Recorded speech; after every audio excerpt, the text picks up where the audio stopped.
Hi, is this thing on? I can't tell you. So I'm having trouble loading stuff, and Germ and I did all of the first half of May, and their videos are either disappearing or not loading. So I'm going rogue again. I'm doing it, baby. We're doing the second half of May, and I am going to just gypsy witch it up here. And I did this live thing because I figured at least it'll be somewhere, right? So God bless whatever happens. All right, so we're going to gypsy witch it for the second half of May for Aries, Sun, Moon, Rising. We're just going to do a read here, and I'm going to do multiple decks, just see what shakes out. So, all right, we got that one for sure. And, oh, that's a twosies. We're going to take it. Okay, well, that's good. At least on that side. Get back here, but that one was a definite. So, got that one. We're going to take one as an outcome. See what happens. Okay, so, oh, ay caramba.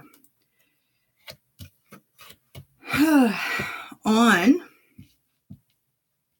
one side of the equation, you have the train and the letter, which means someone is either taking a journey, they're getting out of Dodge, or, they're might be moving on. I wanted to say moving on. With the letter, it's someone's going somewhere. Then on this side of the equation, you have the pig, and then you have the dude, and you have, it's the gentleman, but dude, whatever, is then the tree on top of it. So this almost makes me think someone's not going anywhere. Someone's like, nah, I'm good. And if this isn't Aries as a gentleman, this is someone who Aries is dealing with. And it's very, maybe that's how, if you are a gentleman, maybe that's how Aries sees somebody, where Aries might be seen as somebody who's not moving on. Because then you have the pig, which is usually an ego card for me, or it's like you are just so, I always say fat and happy, but you don't have to be physically fat. The fat and happy thing, like you are not going anywhere. Like you're content. Like what else do I have to do? Or this person, what else do they have to do? They're good. But in the middle, you have the scythe, which is something is getting chopped out. Something you're cutting the pork. But then you have the snake on top of it. So it's almost like it's like, no, we're clarifying right now. It's sneaky, and it's not on the up and up. Maybe you need, maybe Aries needs to cut this out on the sly, or on, just keep it quiet and just phase it out.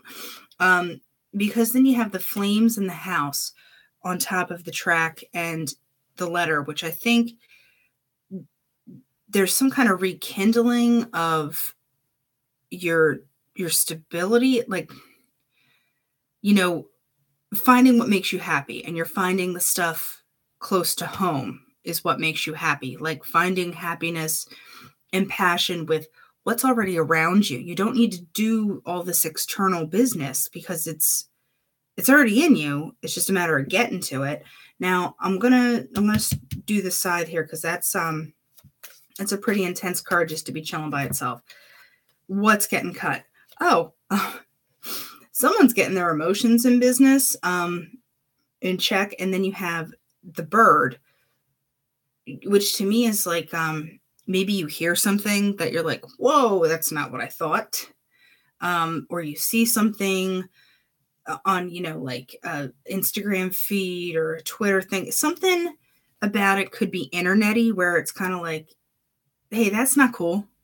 And you do have this kind of like change of heart where, I do want more on the bird just to say, I think something gets cut out because of what someone saw or said, or, okay, well, that narrows it down.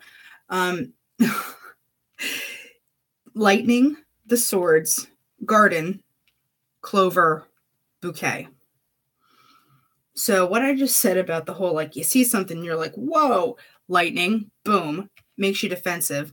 The garden is something coming out, something coming to light. The clover and the bouquet, though, I'm kind of getting the, you know, this is, like I've said before, the clover is the short-term wheel of fortune, kind of. It's like there's the flip.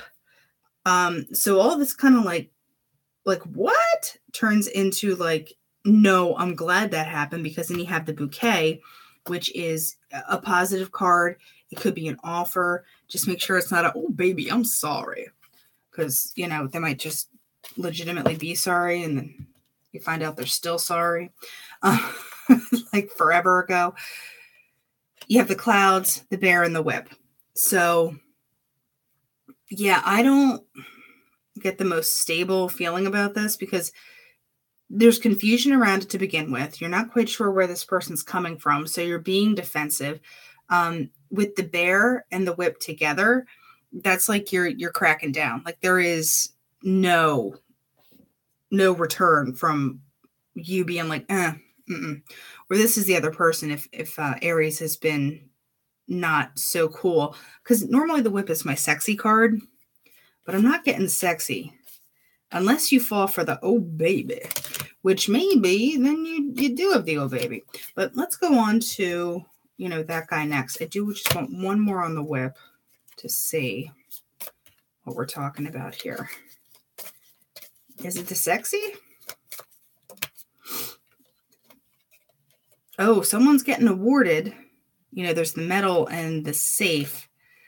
In that combo, though, I don't think someone's going to hear what they want to hear or get what they want to get. It's on lockdown. So whoever it is ain't getting this sexy. I wanted to find out about the pig and the dude and the tree and everything. Okay. So you have the dog, which is loyalty, friendship, etc., with the cat right behind it, which just means false, pretentious, not cool. Then you have the lilies with the stork. So all this is kind of destiny, and the change is going to happen regardless. I mean, you have the clover down here. So, I mean, it's going to flip. You are going to have this change, and I think you are going to realize that you're happy with what you have and what's around you. And maybe the track is you need to, move on, or maybe go back to home, or go back to somewhere where you feel grounded. It's that get out of Dodge feeling. Because, yeah, the star, the mirror, the broken mirror, and then the wine, it's almost like you figure out what you want, you realize the situation for what it is, and it's a celebration time, because you've gotten out of whatever funktastic thing is rolling around here.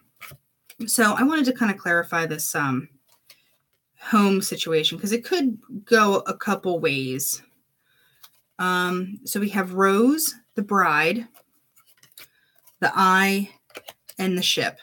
So in this combo, the rose is beautiful things. It's, next to the bride, it's obviously figuring out what you want. It's beautiful. It's opening up, because flowers bloom. This is kind of like an awakening situation.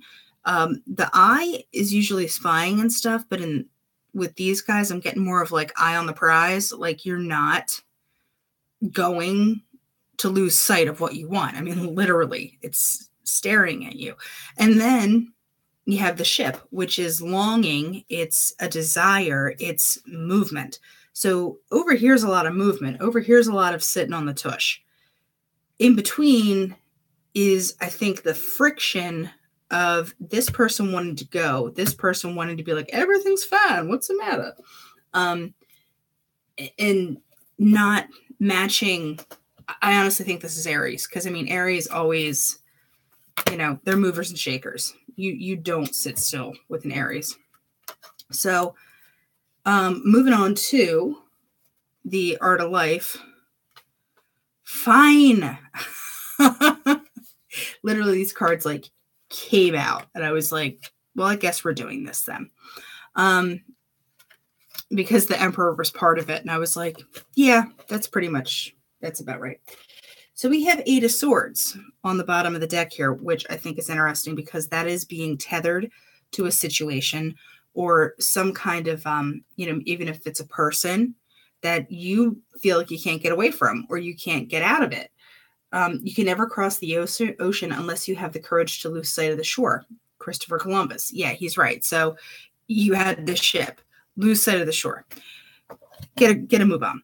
So you have 2 of Swords, which is a decision card. It's a very thoughtful decision card. It's about, more or less deciding what you think.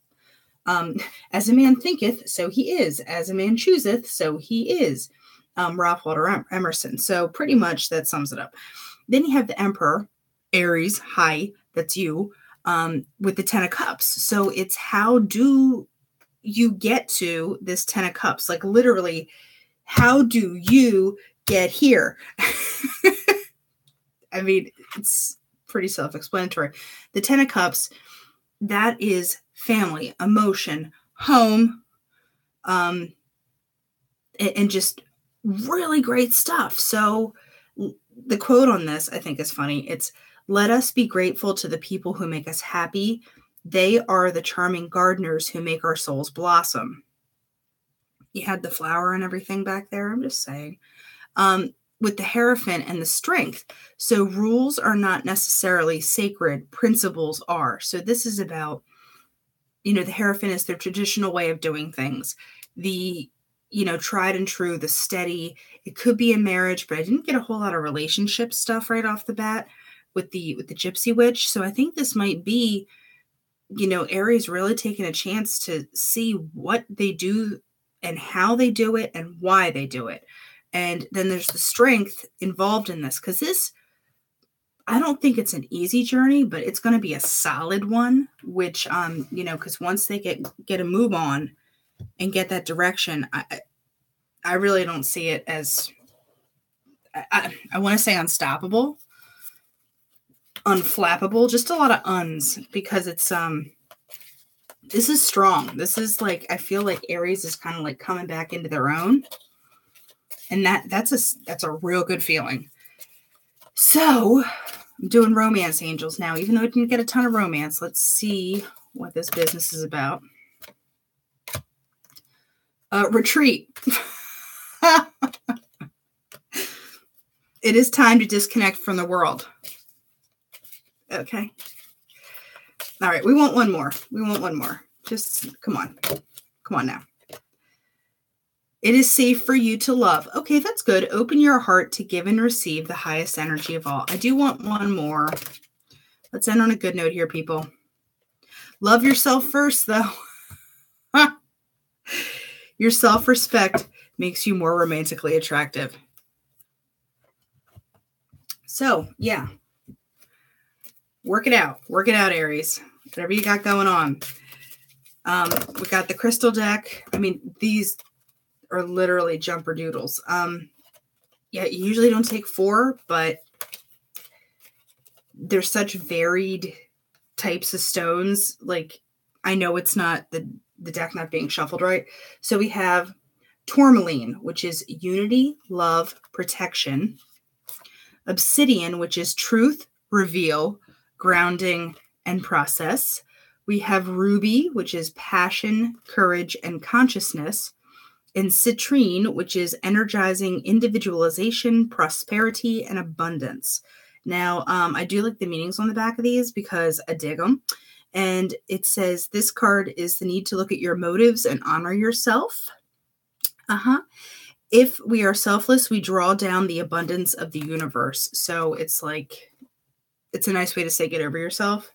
I'm not saying Aries needs to, but there's a reconnection that probably has to take place. With the ruby, this one, life will soon be filled with passion and bliss. Try to release negative anger and heavier unconscious emotions to find the bliss.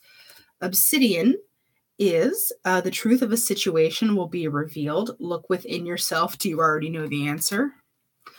And tourmaline is time to move towards unity with all things, connect with nature, and let the eternal cycles of life bring you balance and wisdom. So it's balancing out, forgiven stuff, having the courage to move forward. And the citrine is the, really just activating. That's what I get. It's like the activation of this fire and passion that started back at the Gypsy Witch. And you might have to leave some folks in the dust, but you know what? Sometimes, they get to come back, but I think Aries is moving too fast.